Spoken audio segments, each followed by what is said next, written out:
Nós estamos no 7º dia de nossa novena de pregações, preparando a solenidade de Pentecostes. Nós gostaríamos agora de falar dos 7 dons, cada um dos 7 dons do Espírito Santo. A primeira realidade que nós temos que enfrentar é a dificuldade a respeito do número 7. Por quê? Porque se nós formos olhar no texto original da Sagrada Escritura, os 7 dons do Espírito Santo são 6. Ou seja, trata-se de um texto que está no profeta Isaías, no capítulo 11. Isaías diz assim, são os 3 primeiros versículos do capítulo 11. Um broto vai surgir do tronco seco de Jessé, das velhas raízes um ramo brotará. Sobre ele há de pousar o Espírito do Senhor. É claramente uma profecia sobre o Messias, sobre o Cristo, Jesus. Não é? Sobre ele há de pousar o Espírito do Senhor. E aí vem os 7 dons. Espírito de sabedoria e inteligência. Espírito de conselho e fortaleza. Espírito de ciência e temor do Senhor. E no temor do Senhor estará a sua inspiração. Vejam, o versículo 3 diz, e no temor do Senhor estará a sua inspiração. Mas ele já tinha falado de temor do Senhor. Então repete 2 vezes temor do Senhor. É aqui que está a dificuldade. Por quê? Porque esse texto, em hebraico, texto massorético, foi traduzido para o grego pelos 70 e nessa tradução, então, a palavra yirat em hebraico, foi traduzida uma vez como piedade e a segunda vez como temor. Porque de fato são 2 traduções possíveis. Então vamos começar a nossa análise dos 7 dons do Espírito Santo analisando esses 2 dons, o temor de Deus e a piedade, que são, digamos assim, quase que gêmeos, porque é a mesma palavra hebraica. E nós vamos ver que, de alguma forma, de fato, são 2 faces de uma mesma moeda. Mas é bom que nós continuemos a dizer que são 7 dons do Espírito Santo, porque por causa do simbolismo do número 7. O número 7 sempre foi considerado pela Sagrada Escritura como sendo um número perfeito. Então, em que consiste o temor do Senhor? Não é? O Salmo 110 diz que no temor do Senhor está o início da sabedoria.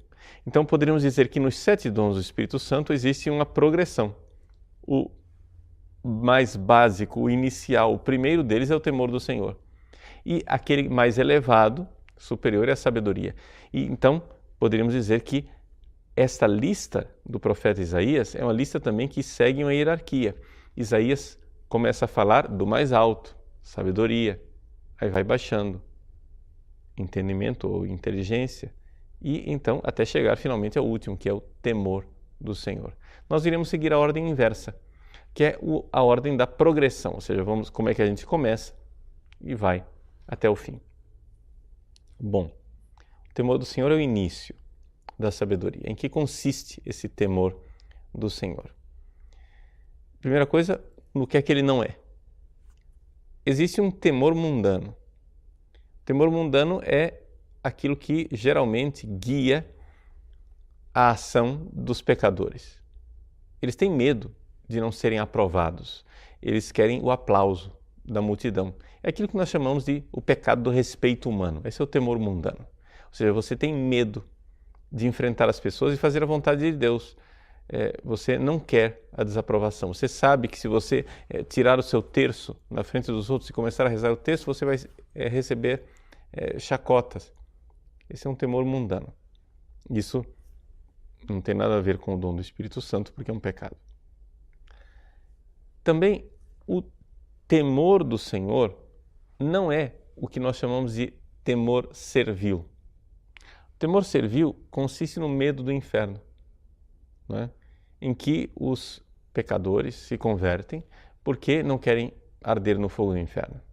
Também isso não é o dom do Espírito Santo propriamente dito. O temor do Senhor é o dom do Espírito Santo de ter medo de ofender a Deus, ter medo do pecado mortal. Então aqui nós temos aquilo que nós estudamos até agora. É uma vela do nosso navio, onde um sopro divino pode nos levar a compreender que se amo verdadeiramente a Deus, eu preciso ter medo de ofendê-lo, ter medo de perder a minha amizade com Deus. Mas isso ainda não é a perfeição do temor do Senhor. A perfeição do temor do Senhor está realmente na realidade de que Deus é majestoso e que nós devemos tremer diante dele. Ou seja, a grandeza de Deus e a nossa pequenez. Quando você, na sua vida de oração, começa a ver o abismo da grandeza de Deus e a sua pequenez, você está recebendo algo do temor do Senhor em sua alma. Essa é a realidade.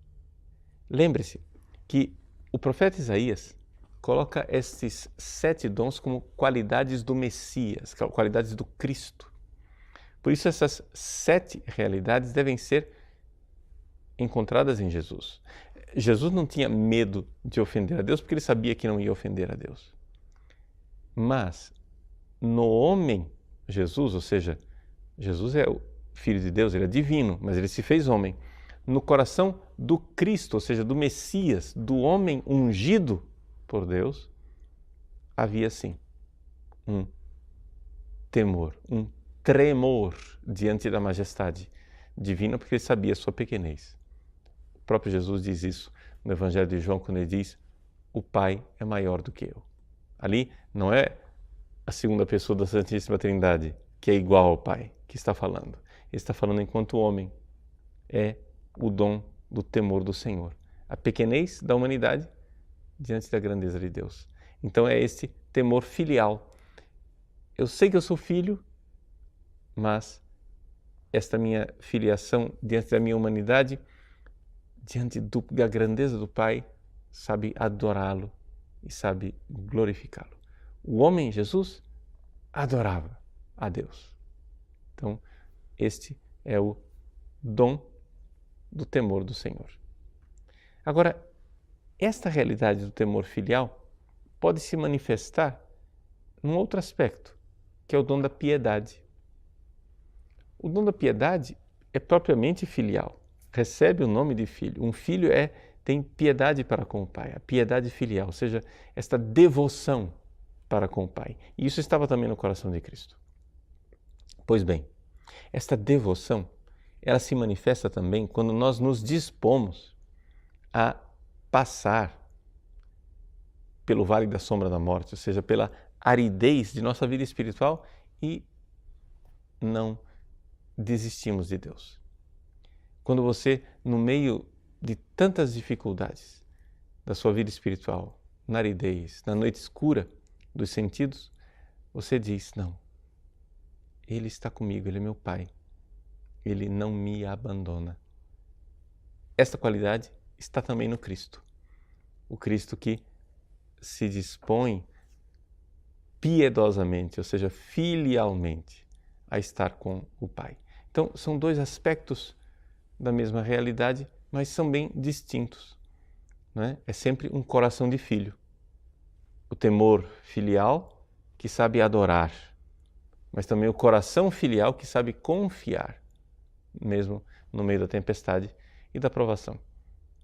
Peçamos a Deus que passemos rapidamente pela nossa fase purgativa e possamos sentir o sopro desse Espírito Santo que nos faz compreender a gravidade de ofender a Deus e assim nos livremos do pecado com temor filial, porque o amamos, e saibamos passar pela purificação de nossa alma com um filho que confia, com um filho piedoso.